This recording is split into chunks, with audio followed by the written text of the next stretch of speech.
5 seconds. Start.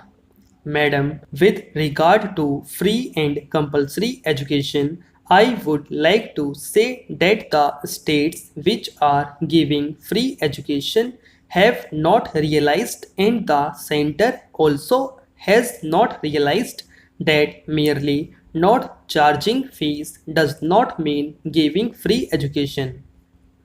The cost of textbooks, the often changed textbooks, the cost of paper material, and the compulsion about using paper and pencil or paper and ball pen right from the primary stage. The cost of uniforms, the cost in respect of games fees, all this comes to so much that the words free education become a mockery. It is much better to say that the government is not giving free education. The same is the state of affairs about scholarships. I went to a district headquarters to find out what information could be passed on up to the village level about the various scholarships and facilities available right from the center to the state, and you would be surprised, Madam, that the central district authority of the place or even the headquarters authority of the place is not at all aware that there are scholarships available not only to the sections of students which I do not want to repeat, but also to the children of the defense personnel and the children of the railway personnel. I can say here that one can almost challenge the Education Ministry to produce an overall picture within a week's time and show what are the requirements of compulsory education in the whole country as far as funds are concerned and how much is being spent. I come to the point of lack of coordination. The Education Ministry does not know that there are very many scholarships today open to children of the personnel employed under the various ministries. For example, the Defense Ministry, the Railways, the Labour Ministry, and various other ministries of that type. Only if all those resources are pulled together and a complete picture of educational expenditure is taken, will they be able to say what expenditure is being incurred, what facilities are available, and what scholarships are available. I would therefore like to say that it was very heartening to hear only this morning on Doordarshan that the Prime Minister had reiterated that there would be no reduction in the expenditure on health and education because these are very important organs of development of a nation.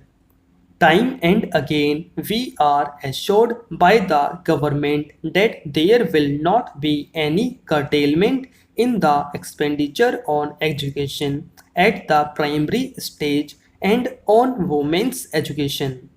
But if you look at the budgets made available to the Social Welfare Board, to the National Council for Women's Education, and to various other agencies too, you will find that there is drastic curtailment. What happens is that as the policy goes on changing every couple of years, people lose all confidence in the government's sincerity about delivering anything on a long term basis. I would refer to one example, and that is about the policy originally determined to train midwives through the Health Ministry and the Social Welfare Board. The Health Ministry had assigned this task to the Social Welfare Board, and later on it was found that there was not enough employment potential and the scheme was withdrawn. I would therefore point out that not only it is necessary to have coordination in matters of development of defense production, but also it is more essential to have coordination in important matters in the six ministries, that is labor, railways, health, community development, agriculture, which ministry was also training Gram Sevikas for the spread of information about nutrition, and the education ministry which has the social welfare board, etc. It is also necessary to have coordination about the cinema, I mean the information and broadcasting ministry. People do not realize what an important part that ministry is playing and can play in regard to education. Also, that ministry does not know what havoc it is playing because it is very lenient about censorship, and for what?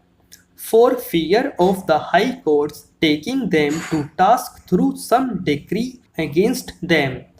Let them do whatever they like, but I am quite sure that the high courts will not go outside the constitution, which gives them special powers even against Article 29 and others about the freedom of expression and all that.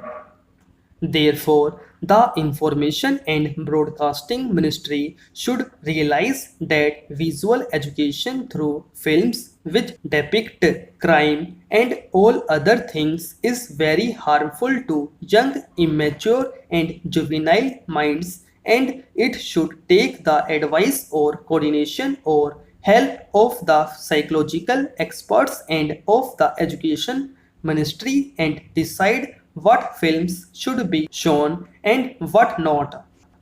After all, you cannot carry on propaganda of one type and expect the country suddenly to produce citizens of a model type. I would refer to another matter, and that is where also coordination is required. It is about the ministries of mines and fuel and commerce and industry. Stop.